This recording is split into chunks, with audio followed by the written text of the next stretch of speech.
नमस्कार बंधुगण, मु आज आपण को एनाबेला कंढई विषय कहवाक जाऊँगी।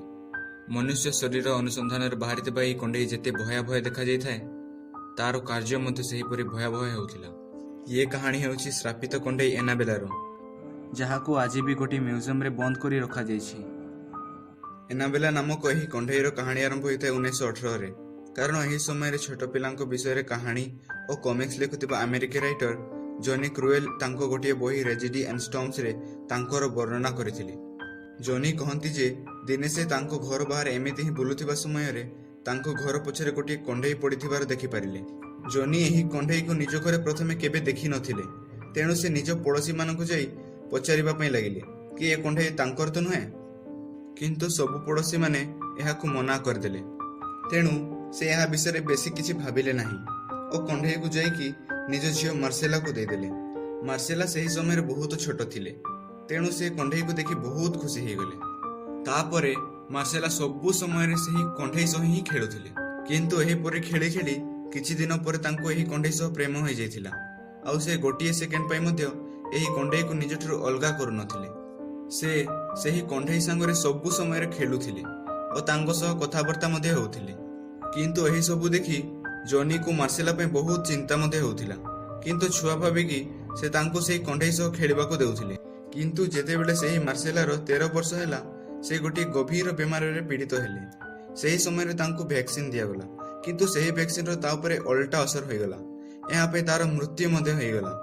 किंतु यह पूर्वरु गोटे अजब घटनाटे घटिथिला। मार्सेलार मृत्युर 2 दिन पूर्वरु सेही कंढईटी तांको घरे आ देखा जाउ नथिला।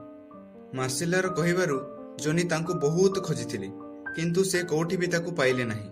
अर्थात सेही कंढईटी जॉनी घरे जो रहस्यमय भाबरे आसीथिला सेही रहस्यमय भाबरे चलीगला।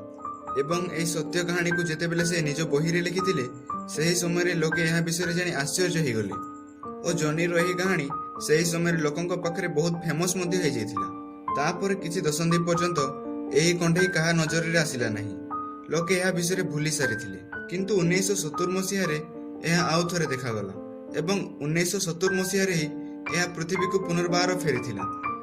एही थरो एही कंढईटी हॉबी स्टोर नामक गोटे एंटिक शॉप रे देखा जाइथिला। घटनाटी एमिति घटिथिला जे गोटे महिला सेही दुकान को जाइथिले एवं सेही कंढई को किनि नेले। तांको एही कथार टिके मध्ये जणा नथिला कि जो कंढई को से किनिबाको जाउछंती से गोटे रहस्यमय कंढई अटे। से एहाकू निज झियो डोनांको बर्थडे गिफ्ट रे देबा पई किनिथिले। डोना सही समय नर्सिंग पे पाठ पढ़ुथिले और तांको सांग मानक सहित हॉस्टेल रे रहुथिले।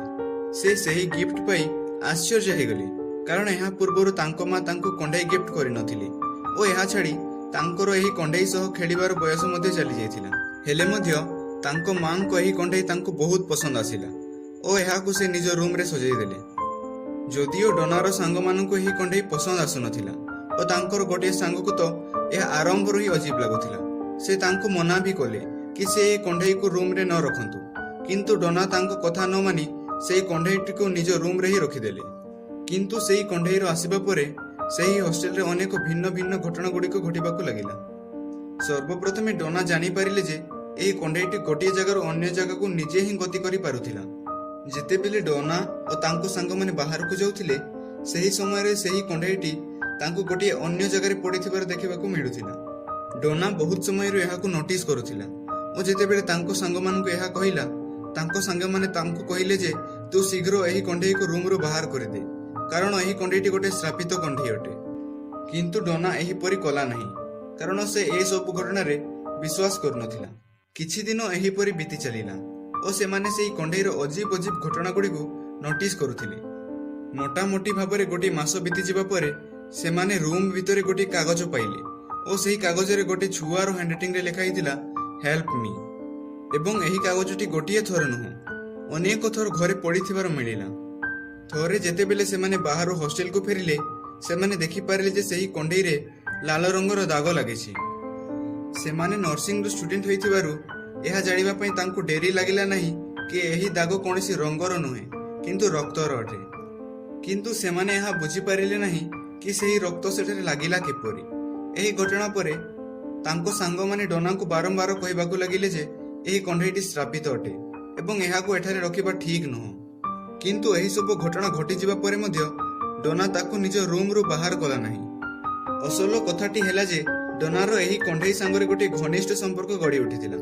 ଦିନେ ଡୋନା ଓ ତାଙ୍କ ସାଙ୍ଗ ବାହାରକୁ ଯାଇଥିବା ସମୟରେ ତାଙ୍କ ଗୋଟିଏ ସାଙ୍ଗ ହଷ୍ଟେଲରେ ରହିଥିଲା। ତାଙ୍କୁ ଗୋଟିଏ ପାଟି କରିବାର ଶବ୍ଦ ଶୁଣାଗଲା, କିନ୍ତୁ ତାଙ୍କ ସାଙ୍ଗ ଭୁଲି ଯାଇଥିଲା ଯେ ଡୋନା ଓ ତାଙ୍କ ସାଙ୍ଗ ହଷ୍ଟେଲରେ ନାହାନ୍ତି। ତେଣୁ ସେ ହଠାତ୍ ଦୌଡ଼ିକି ଯାଇ ସେ ରୁମକୁ ଗଲା ଓ ସେହି ସମୟରେ ତାଙ୍କ ସାଙ୍ଗର ମଧ୍ୟ ପାଟି କରିବାର ଶବ୍ଦ ଶୁଣାଗଲା ଓ ସେହି ସମୟରେ ଡୋନା ଓ ତାଙ୍କ ସାଙ୍ଗ ମଧ୍ୟ ହଷ୍ଟେଲକୁ ଫେରୁଥିଲେ। ଯେଉଁ ସମୟରେ ତାଙ୍କୁ ତାଙ୍କ ସାଙ୍ଗର ଶବ୍ଦ ଶୁଣାଗଲା, ସେମାନେ ଦୌଡ଼ିକି ଯାଇ ତାଙ୍କ ରୁମରେ ପହଞ୍ଚିଗଲେ। ରୁମରେ ଯାଇକି ଦେଖିଲେ ଯେ ତାଙ୍କ ସାଙ୍ଗ ରୁମରେ ବେହୋସ ହୋଇକି ପଡ଼ିଥିଲା ଓ ତାଙ୍କ ଶରୀରରେ ଗଭୀର ଆଘାତର ଚିହ୍ନ ଥିଲା। ଏମାନେ ଦୁଇ ଜଣ ତାଙ୍କ ସାଙ୍ଗକୁ ତୁରନ୍ତ ହସ୍ପିଟାଲ ନେଇକି ଗଲେ ଓ ତାଙ୍କୁ ହସ୍ପିଟାଲରେ ଆଡମିଟ୍ କରିଦେଲେ। ଏବଂ ଯେଉଁ ସମୟରେ ତାଙ୍କୁ ହୋସ୍ ଆସିଲା, ସେ କହିଲା ଯେ ତାଙ୍କ ଉପରେ ଆକ୍ରମଣ ସେଇ କଣ୍ଢେଇ କରିଥିଲା। ଏବଂ ଏହି କଥା ଶୁଣି ଡୋନାର ମୁଣ୍ଡ ବୁଲେଇବାକୁ ଲାଗିଲା ଏବଂ ଏବେ ତାଙ୍କୁ ତାଙ୍କ ସାଙ୍ଗର ସବୁ କଥାରେ ବିଶ୍ୱାସ ହେବାକୁ ଲାଗିଲା, କାରଣ ତାଙ୍କ ସାଙ୍ଗ ଉପରେ ତାଙ୍କୁ ଜୀବନରୁ ମାରିଦେବା ପାଇଁ ଆକ୍ରମଣ ହେଇଥିଲା ଏବଂ ଏହି ସମୟରେ ସେ କେବେ ବି ମିଛ କହିବେ ନାହିଁ। ଏହା ଶୁଣି ସେ ତୁରନ୍ତ ହଷ୍ଟେଲ ପାଖରେ ଥିବା ଚର୍ଚ୍ଚକୁ ଚାଲିଗଲେ ଏବଂ ସେଥିରେ ଫାଦର ହେଗେନଙ୍କୁ ଏହି ଘଟଣା ଗୁଡ଼ିକର ବର୍ଣ୍ଣନା କରିବାକୁ ଲାଗିଲେ।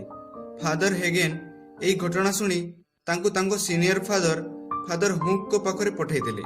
ଫାଦର ହୁକ୍ ସେହି କଣ୍ଢେଇକୁ ଭଲ ଭାବରେ ଦେଖିଲେ ଓ ଡୋନାକୁ କହିଲେ ଯେ ଏହା ଉପରେ ଗୋଟିଏ ଖରାପ ଆତ୍ମା ରହିଛି।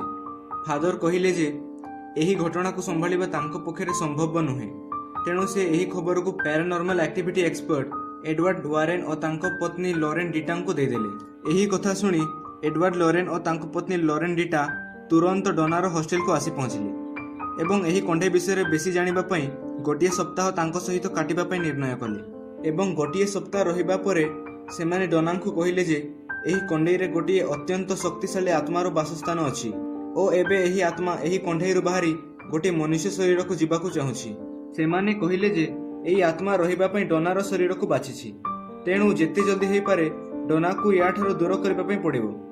ଡୋନା ଏହି ସବୁ ଶୁଣି ବହୁତ ଡରିଗଲେ ଓ ସେମାନଙ୍କୁ କଣ୍ଢେଇ ତାଙ୍କ ସହ ନେବା ପାଇଁ ହଁ କହିଦେଲେ। ଏହି ଦମ୍ପତି କଣ୍ଢେଇକୁ ନିଜ କାର ଭିତରେ ରଖି ଏହାକୁ ନେବାକୁ ଲାଗିଲେ, କିନ୍ତୁ ସେହି ସମୟରେ କାରର ସମସ୍ତ ସିଷ୍ଟମ ବନ୍ଦ ହୋଇଗଲା ଏବଂ କାର ଅସମ୍ଭାଳ ହୋଇକି ଗଛରେ ଯାଇ ପିଟି ହୋଇଗଲା। ସେମାନେ ବୁଝି ଯାଇଥିଲେ ଯେ ଏପରି ଘଟଣା ଘଟିବା ଉପରେ ସେହି କଣ୍ଢେଇର ହିଁ ହାତ ଅଛି, କିନ୍ତୁ କେମିତି ବି କରିକି ସେମାନେ ନିଜ ଘରକୁ ପହଞ୍ଚିଲେ ଏବଂ ନିଜର କୌଶଳରେ ସେମାନେ ଏହି କଣ୍ଢେଇକୁ ତାଙ୍କ ନିଜ ମ୍ୟୁଜିୟମ ଓକଲ୍ଟ ମ୍ୟୁଜିୟମରେ ରଖିଦେଲେ ଏବଂ ତେବେଠୁ ଏବେ ପର୍ଯ୍ୟନ୍ତ ଏହା ସେଇଠି ରଖା ହେଇଛି ଏବଂ ସେଥିରେ ଗୋଟିଏ ୱାର୍ଣ୍ଣିଂ ମଧ୍ୟ ଲାଗିଛି କି କେହି ଏହାକୁ ଖୋଲିବା ପାଇଁ ଚେଷ୍ଟା କରନ୍ତୁ ନାହିଁ।